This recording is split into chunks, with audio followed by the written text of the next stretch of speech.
Bizim bugün okuyduğumuz ayetimiz del bugünkü cemiyetimizge tushadigan bir ayet.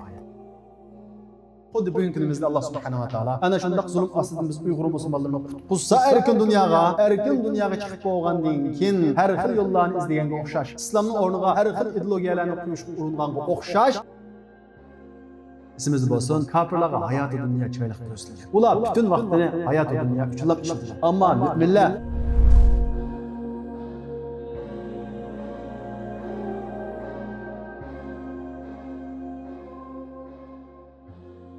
Elhamdülillah ve salatu ve selamu ala Resulillah amma ba'd. Assalamu alaikum ve rahmetullahi ve berekatuhu kardeşler. Hamdulillah hoş geldinler. Biz bugün Allah'ın rahmeti ve fezlülen biz Uygurlarga düşken ayetlerini okuyumuz. Biz ilgirki derslerimizi sözlep öttük. Uygurlarga düşken ayetler degenimizden bo'lgan maqsad. Ma ayet biz Uygurlarga düşken degenlik emas. Xuddi Arablarga düşkendek, Türklarga düşkendek bizlarga düşken. Mushu ayet manga düşken, mening ailemge düşken, mening cemiyetimge düşken, mening axloqimni, mening e'tiqodimni düşken degen bu xil iddiani özümüzde hazır qilish uchun biz bu ismni qo'ydik deb ilgirki darslarimizni eslab o'tdik va shundaqla buni eskartib o'tdik. Shunga buni ismini tutishimiz kerak. Bizning bugun o'qiydigan oyatimiz dal bugungi jamiyatimizga tushadigan bir oyat. Mesela qanday desanglar bugungi jamiyatimizda yoshlarda olsun, cho'nglarda olsun hammamizda bir xil iqim bosh ko'tarilyapti. U bo'lsa qaysi desanglar biz hammamiz o'zimizni musulmon deymiz. Musulmon deganlik nima? Bu salohiyat bir majburiyat talab qiladi. Bir odam o'zini doktor desa, cho'qim doktorlikdan iborat bu salohiyat talab qilgan ishlarni qilish kerak. Unda bo'lmaydi ekan, u odam doktor emas. Va yoki bunda odam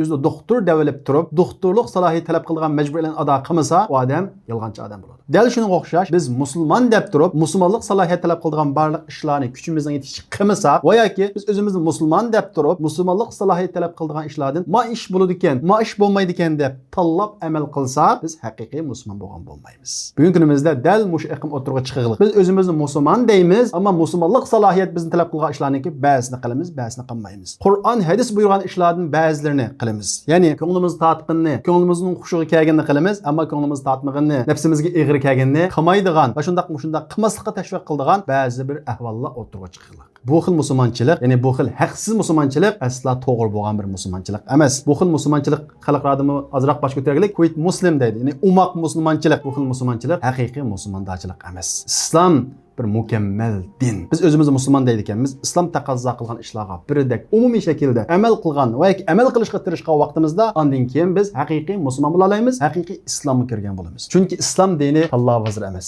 Xohlaganni oladigan, xohlaganni qo'yadigan. Bizning nafsimizga ig'ir kelsin, nafsimizga ig'ir kelmasin.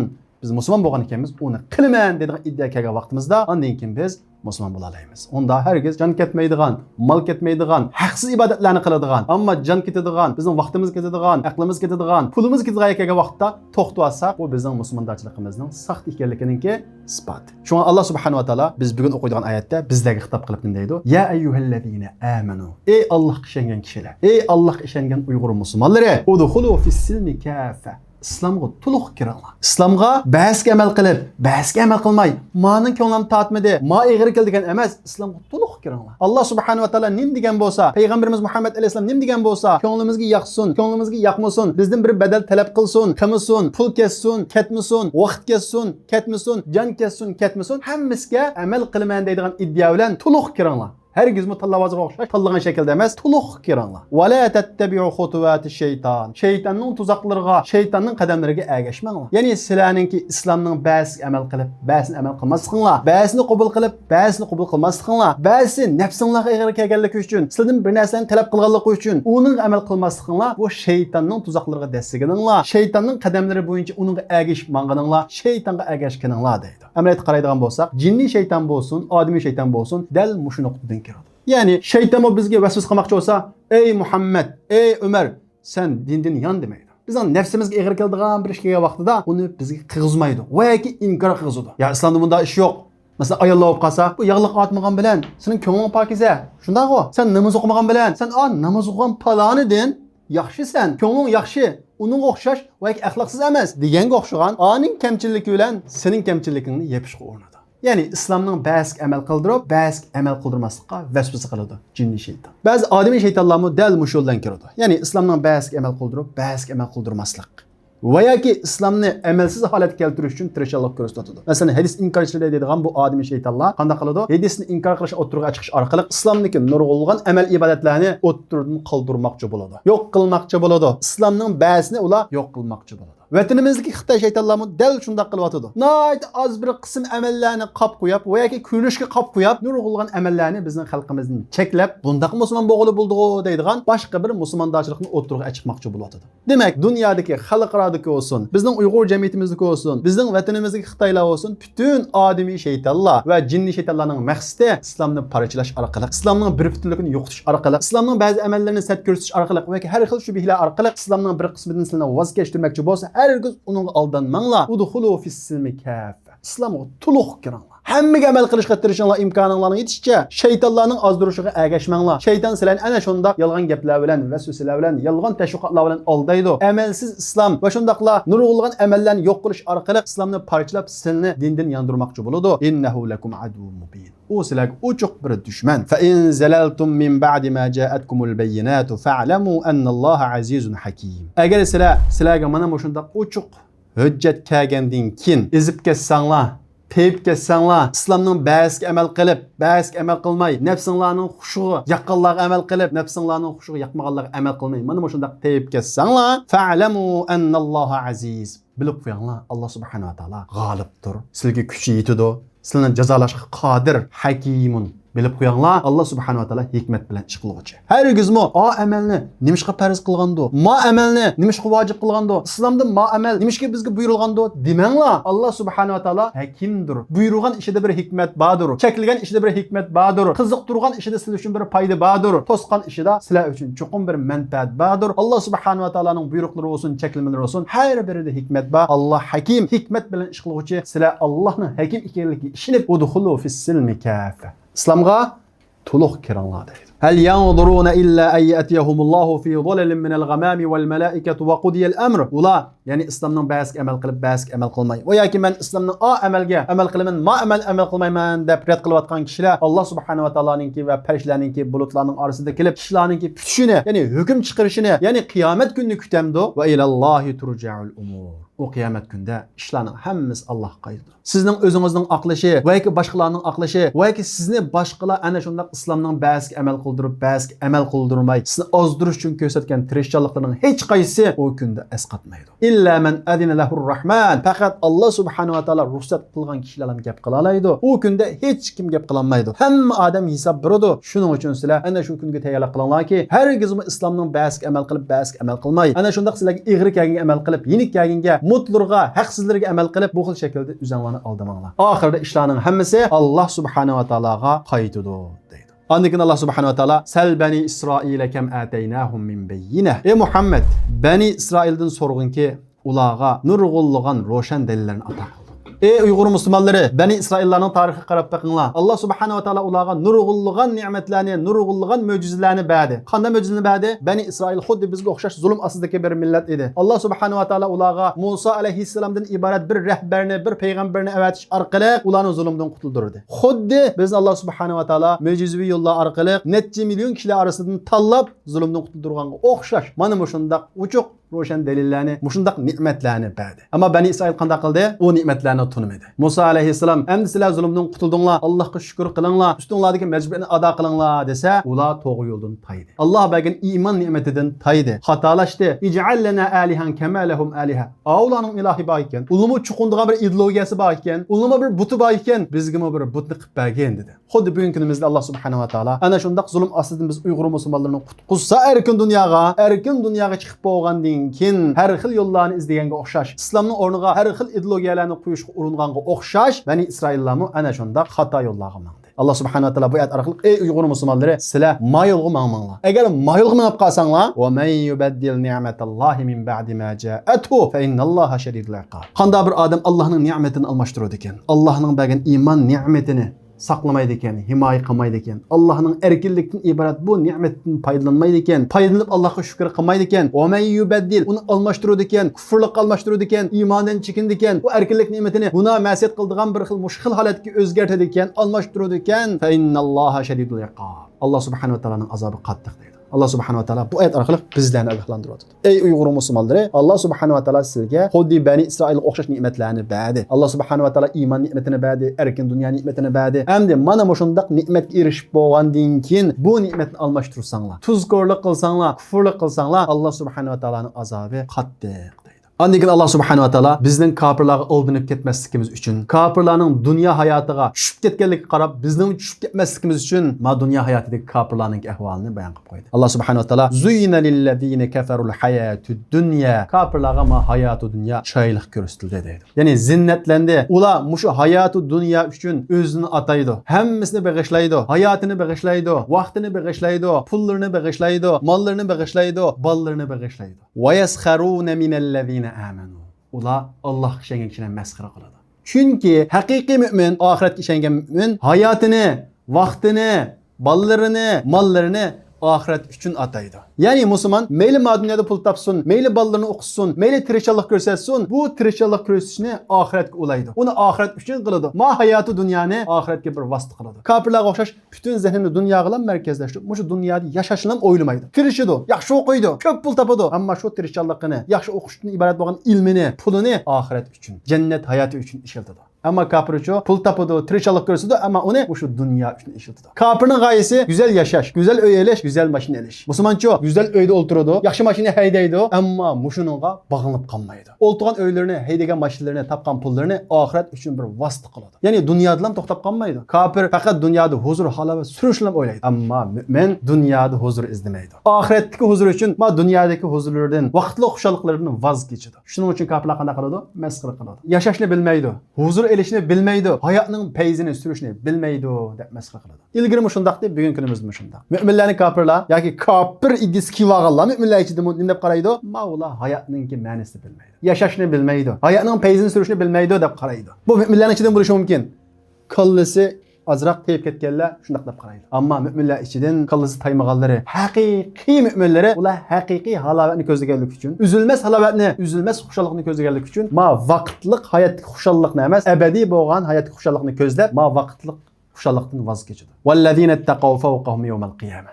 Kıyamet gündeki ölçem okşamaydı. Allah'ın nezardaki ölçem okşamaydı. Ma hayatı dünyada bazı kişiler hakiki Allah'ın yolda mangallarını ahmakla, ayaki dötle, ayaki hayatının peyzi süremeydi Allah dep mesxir kılgan bilen وَالَّذ۪ينَ اتَّقَوْا فَوْقَهُمْ يَوْمَ الْقِيَامَةِ. Kıyamet günüsü Allah'tan korkan kişiler, hakiki iman etkan kişiler ularının üstüde buladı. Uların derecesi yukarı boladı. Vallahu yerzuqu men yeşâ'u bi gayri hisab. Allah subhanahu wa ta'ala halagan kişiye hesapsız rızık verdi. Ey Allah'a işengen kişiler. Ma hayatı dünyadaki bazı kapırlarga berilgen rızıklarga qarab, her güzmü susluq qamanglar. Her güzmü onu ulağın yaxşı edip oylamanglar. Allah subhanahu wa ta'ala halagan kişilerge köp rızık berdi. Halagan kişiye az rızık berdi. Bu Allah'ın halişideki iş. Rızıqның köp berilgenligi mutlaq yaxşılıqdan bişaret emas. Şunu Allah subhanahu wa ta'ala yeni bir ayette köp hallardan musulmonlarni kapırlarning bayashat turmushiga qarab aldınıp ketmesimiz üçün bu noktada agahlandırıp la yagurrannaka taqallubul kafaru fil bilad. Kapırlarning hashamatlik sarayda o'ltirib ketganligiga qarab, ularning bayashat yashab ketganligiga qarab, hergiz aldınıp qalmasin deydi. Peygamberimiz Muhammed aleyhisselamning hayotida qarab qolgan bo'lsaqmi, Peygamberimiz Muhammed aleyhisselam Allah'ning peygamberi, Allah'a en suyumli insan, ma kainat bütün dünyanınki, bütün kainatın Rabbi bo'lgan Allah subhanahu wa ta'alaga en yakın insan. Ana shundaq Peygamberimiz Muhammed aleyhisselam bordi yetib, yüzlariga borning izi tushib ketgan vaqtida Rim imperiyasining padişahları, Sasani imperiyasining padişahları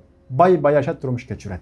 Demek hayatı dünyada şundaq bo'lishi mumkin. Bu hergizmi bizning xato yo'lda ekanligimizningki alamat emas. Shun Allah subhanahu wa ta'ala vallahu yarzuqu men yasha'u bi g'ayri hisab. Allah xoligan kishiga hisobsiz rizq beradi. Hergizmi kafirlarga ko'p rizq berligini qarab aldınıp qalmanglar. To'g'ri yo'ldan tavranmanglar deb buning ishorat qilish uchun Allah subhanahu wa ta'ala bu oyatda o'zining rizq beradiganligini xoligan kishiga bizlarga aytdi. Kanan nas ummatan wahidatan fab'atha Allahu an-nabiyyin. Aslida kishilarning hammasi bir ummat edi. Yani bir dinde edi. Adem aleyhisselam, Hava anamiz ve ondan keyin kishilarning hammasi bir dinda, tevhid dinida, İslam dinida edi. Kishilarning ovuşu bilan, köpüyüşü bilan, tarqishi bilan kishilar to'g'ri yo'ldan qaydi. To'g'ri yo'ldan qaygandan keyin fab'athallohu nabiyyina mubashirin va munzirin. Allah subhanahu va taala xushbisharat berguvchi va ogohlantiruvchi payg'ambarlarni avatdi. Va anzala ma'ahumul kitaba bil haqq liyahkuma baynan nas fi maxtalafu fi. Ular ixtiloflashib qolgan narsada ularning orasida haq bilan hukm chiqarish uchun haq bo'lgan kitobni Allah subhanahu va taala u payg'ambarlar bilan birga tushirdi. Va maxtalafa fihi illa allazina utuhu min ba'di ma ja'atuhumul bayyinatu baghyan baynahum. Ular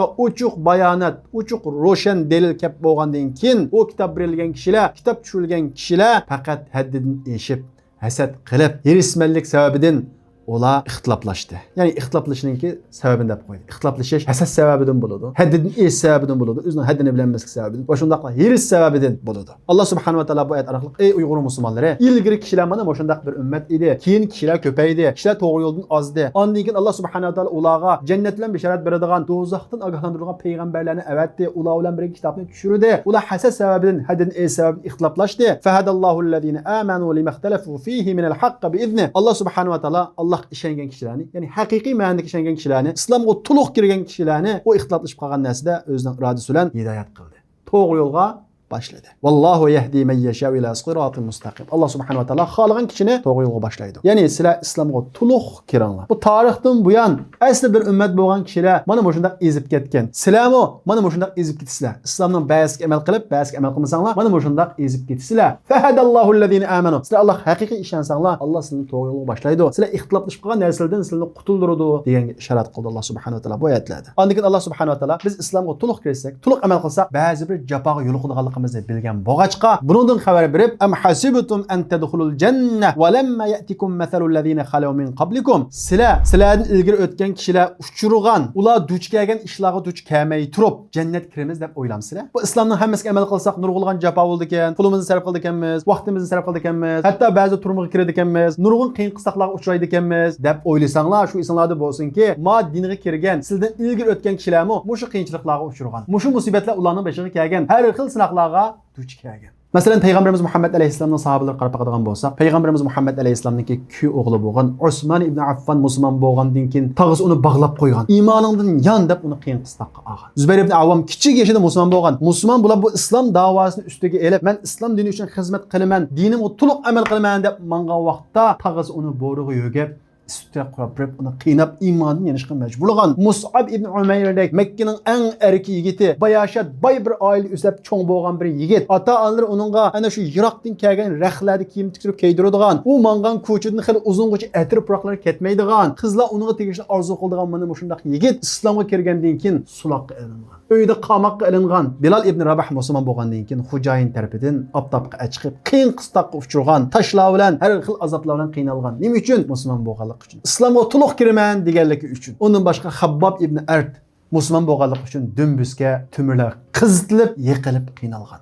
Hammamiz bilamiz Ammar ibn Yasir Sümeyye'ninki ve Yasir ibn Ammar'ın hikayelerini. Yasir ve Sümeyye nima uchun qiynaldi? Yasir nima uchun şehit qilindi? Sümeyye anamiz nima uchun ana shunday vahshiylarcha şehit qilindi? Allohga ishonganligi uchun. Islomga to'liq kiraman deganligi uchun. Bizningmi oshular kirgan jannatga kirgimiz bormi? Biz oshular ishongan Allohga ishonamdik. Biz oshular kirgan islomga kirmoqchimi? Onda olsa islomga to'liq kiraman deydiganmiz, ba'zi bir qiyinchiliklar beshimizga keladi. Allah subhanahu wa ta'ala iddia jihati bunun qarta bize tayyorlik bo'lishi uchun am hasibtum an tadkhulul janna wa lamma ya'tikum mathalul ladina khalu min qablikum. Sizlardan ilgari musulmon bo'lgan, iymonga kirgan kishilarning beshiga kelgan ishlar sizlarning beshinglarga kelmay turib jannat kiramiz deb o'ylamsizlar? Haqsiz islomga kiramiz deb o'ylamsizlar? Badal to'lamay turib jannat kiramiz deb o'ylamsizlar? Islomningki jinimizga, melimizga hech qanday yerimizga tegmaydigan, bizni hech narsa talab qilmaydigan taraflarga amal qilib turiblam jannat kiramiz deb o'ylamsizlar? Hargiz undaq emas. Massatuhumul ba'sa والضراء وزلزلوا حتى يقول الرسول والذين آمنوا معه متى نصر الله. Sizlardan ilgari o'tgan kishilar, ya'ni sizlardan ilgari Allohga ishongan kishilar, sizlar ulgi qildigan sahobalar nurg'ulgan ig'richiliklarga uchragan, kulpatlarga uchragan. Ya'ni islomning bir badali bor. Islom deganlikdan degan gap, men Allohga taslim bo'laman deganlik. Bu orqali men jannatga abadiy xushonlikqa erishaman degan gap. Ma hayotda bir bog'chaga haqsiz kira olamsizlar. Badal to'lamay, pul to'lamay kira olamsizlar ma hayotda. Ma 60-70 yillik hayotimizda kichik ishlarga nurg'un badal to'laymiz. Hamda Alloh subhanahu va taolo bizga bu abadiy jannatni va'da qilyapti. Buning badaliga bizdan ba'zi narsalarni talab qilyapti. Hamda biz hech qanday badal to'lamay jannatga kirdim desak, bu bir aqlga uygun ish emas. Chunki bizni ilgari o'tgan kishilar massatumul ba'sa ig'richiliklarga uchragan, vaddarro va kulpatlarga uchragan, vazulzilu ular cho'chib ketgan, putqo'llari tavrab ketgan, kelgan qiyinchiliklar sababli. Hatta yaqular rasul vallazina amanu ma'ahu mata nasrullah. Hattoki elchi Allah'ni vahiy qildigan, Allohga ulangan elchi vallazina amanu ma'a uni bilan bil iymon etgan, onun ergeshib, onun bilan birga bo'lgan mu'minlar mata nasrullah. Bu Allohning yordami qachon deb ketgan. Allah subhanahu wa ta'ala ularning iymonini isbotlash uchun, ularni jannatga yuqori martabaga erishtirish uchun, ularning orasidagi munofiq bilan, ya'ni eg'izda men musulmon deb qo'ygan kishi bilan haqiqiy qalbidan men Allohga ishondim degan kishini ayirish uchun mana bu shunday ig'ir sinoqlarga ularni duchor qilgan. Ala inna nasrallohi qarib. Allah subhanahu wa ta'ala deydi-ki, Allohning yordami nihoyat yaqin. Demek bu ayet qargan vaqtimizda cennet haqsiz emas. Cennetga bekor kirgili olmaydi. Cennetga badal to'lamay kirgili olmaydi. Cennetga islomning ba'ziga amal qilib, ba'ziga amal qilmay kirgili bo'lmaydi. Esimizda bo'lsin, kofirlarga hayoti dunyo chiroyli ko'rsatilgan. Ular butun vaqtini hayoti dunyo uchun ishlatadi. Ammo mu'minlar hayoti dunyodan foydalanib oxiratni ko'zlaydi. Bu deganlik hargiz mu'minlar dunyo hayotidan voz kechadi, zohid yashaydi deganlik emas. Mu'min dunyoda eng qattiq tirikchilik ko'rsatadigan kishi. Chunki mu'min bu dunyoni oxirat uchun vosita qiladi. Mu'min o'quvchi haqiqiy tirishadigan o'quvchi bo'lish kerak. Mu'min tijoratchi eng ko'p pul topadigan, bu yo'lda halol yo'ldan tirishchilik ko'rsatib pul topadigan kishi. Ammo shu pulni ma dunyodagi vaqtli xushalik uchun emas, oxirat uchun ishlatadigan kishi. Mu'min cheklik hayotni cheksiz hayot uchun ishlatgan aqlli kishi. Ammo kofirlar bo'lsa, burnining uchini ko'rgan kishilar. Vaqtliq lazzatga aldangan kishilar. Qanchalik lazzat olsin, qanchalik xushalik olsin, hadimul lazzat. Bu lazzatlarni keskuchi o'lim bilan hammasi oxirlashadi. Ammo ma dunyoda masxira qilgan, ahmaq deyilgan, aqlsiz deyilgan kishilar bo'lsa, cheksiz xushalik erishadi. Mu'min bilan kofirning farqi mana shu. Alloh subhanahu va taolo bu oyatlarda hargiz kofirlarga o'xshash dunyo bilan bekib qolmasligimiz, islomga to'liq amal qilishimiz, oxirat hayotini ko'zlashimiz va shundaqla bu yo'lda hargiz hazat qilishib ixtiloflashmasligimiz, Alloh subhanahu va taolo har bir payg'ambarlarga haqiqat bilan hukm qilgan kitobni tushirganligi, Allohga haqiqiy ishongan kishilarga Alloh subhanahu va taolo to'g'ri yo'lni hidoyat qilganligi, to'g'ri yo'lni ko'rsatganligi va shundaqla bu yo'lda, ya'ni islomga men to'liq kiraman deb mangan yo'lda har xil qiyinchiliklarga uchraydiganligimiz. Xuddi sahobalar uchragandek, xuddi Allohga eng suyimli bo'lgan payg'ambarlar uchragandek, agar jannatga kiramiz desak, agar ular kirgan jannatga kiramiz desak, bizning ular uchragan ba'zi bir musibat, ba'zi bir qiyinchiliklarga uchraydiganligimizdan xabar beradi. Va shundaqla bu islomga to'liq kirish yo'lida mustahkam turishimizga Alloh subhanahu va taolo tashabbus qilib, ala inna nasrallohi qarib. Diqqat, Allohning yordami yaqin deydi. Bizga yiroq tuyulishi mumkin, ammo Allohga nisbatan bak yaqin. Biz 60-70 yil yashaydigan inson bo'lganligimiz uchun biz sabrsiz kelamiz. Bizlar uchun vaqt bak uzun bilinadi, bak yiroq bilinadi. Ammo Alloh subhanahu va taologa bu intayin yaqin. Bizga shuni bo'lsa, islomga to'liq kirish hargiz ezib ketmaslik. Agar ezib ketsak, bugun o'qigan darsimizda Alloh subhanahu va taolo nima dedi? Bani Isroillarga o'xshash fa innalloha shadidul iqob. Allohning azobi qattiq. Biz Allohning azobi qalamiz. Agar biz haqsiz musulmondachilikni, bu atalmış umaq musulmondachilikni, amalsiz islomni o'tirg'a chiqib, buning kirib ketsak, biz jannatdan mahrum qolamiz. Alloh subhanahu va taolo hammamizni iymonda mustahkam qilsin. Islomga to'liq kirgil nasib qilsin. Shaytonning tuzoqlariga ergashib, islomning ba'sisiga, nafsimizga ig'ir kelmaganlarga amal qildigan, nafsimizga ig'ir kelgan amal qilmaydigan bu xil shakldagi saxta musulmonlarni bo'lib qolishimizdan Alloh subhanahu va taolo hammamizni saqlasin. Va axiru da'vana alhamdulillahi robbil alamin.